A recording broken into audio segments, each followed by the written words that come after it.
दोस्तों नमस्कार। पिछले कुछ समय से देखा जाए तो भारत लगभग हर एक मोर्चे पर अपने आप को मजबूत करने में लगा है, चाहे वह रक्षा के क्षेत्र में हो या विदेशी कूटनीति के या फिर डेवलपमेंट और आर्थिक विकास के क्षेत्र में। भारत हर एक तरफ एक समान नजर से आगे बढ़ रहा है ताकि किसी भी फील्ड में कोई कमी न रह जाए। इसी कड़ी में कभी इस्लामिक देशों तक पहुँच को तरसने वाला भारत उन्हीं इस्लामिक देशों के साथ बम्पर व्यापार कर रहा है, साथ ही कई देशों का भरोसेमंद साझेदार भी बन रहा है। यूएई, सऊदी, कतर और ईरान के बाद भारत ने ओमान के साथ पक्की यारी की तैयारी कर ली है। ओमान और भारत ने अपनी साझेदारी को मजबूत करने के लिए अपने व्यापार में विस्तार किया है। दरअसल ईरान के कई देशों के साथ जारी तनाव के बीच भारत अब ईरानी रास्ते से ओमान से ट्रेड को बढ़ाएगा। भारतीय अधिकारियों के मुताबिक चीन और पाकिस्तान के ओमान के साथ बढ़ते ट्रेड को देखते हुए भारत ओमान के साथ ट्रेड बढ़ाना चाहता है। राइटर्स की एक रिपोर्ट की माने तो इस कदम से भारत को रणनीतिक साझेदार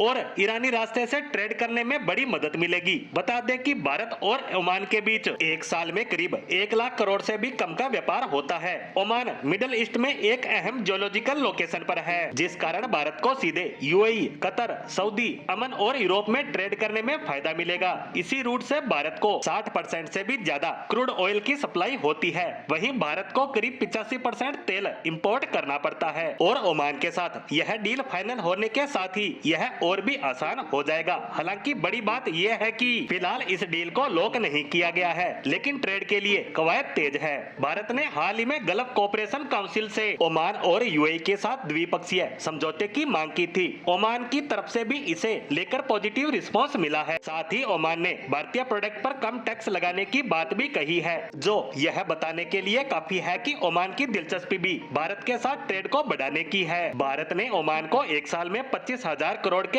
एग्रीकल्चर प्रोडक्ट, रत्न और आभूषण, चमड़ा, ऑटोमोबाइल, चिकित्सा उपकरण और इंजीनियरिंग प्रोडक्ट सप्लाई किए हैं। इसके अलावा भारत ने भी ओमान के पेट्रोकेमिकल, एल्यूमिनियम और तांबे पर टैक्स को कम किया है। इस तरह से देखें तो यह डील दोनों ही देशों के लिए बड़े फायदे की साबित होने वाली है, और वो भी जब मिडिल ईस्ट में तनाव काफी गहराया हुआ है। और इसी तनाव के बीच भारत इस डील की तरफ सकारात्मक रुख से आगे बढ़ रहा है। ओमान को अपना साझेदार बनाकर भारत अपने दोस्तों की लिस्ट में एक और बड़े नाम को शामिल करना चाहता है। हालांकि दोनों ही देशों के बीच पहले से ही संबंध काफी अच्छे हैं, लेकिन व्यापार के आंकड़े आगे नहीं बढ़ पा रहे हैं। लेकिन अब दोनों ही देश इस ओर कदम बढ़ा रहे हैं ताकि ट्रेड को नई ऊंचाइयों पर ले जाया जा सके। और इस बात से कहीं न कहीं पाकिस्तान भी परेशान हो रहा होगा, क्योंकि वह हमेशा से इन्हीं गल्फ देशों की सहायता से भारत को परेशान करता आया है। लेकिन अब एक एक कर ये देश भारत के साथ अपने संबंधों को बेहतर करने में लगे हैं। इसी के साथ भारत और ओमान के बीच चल रही ट्रेड डील की बातचीत पर हमारी आज की पोस्ट को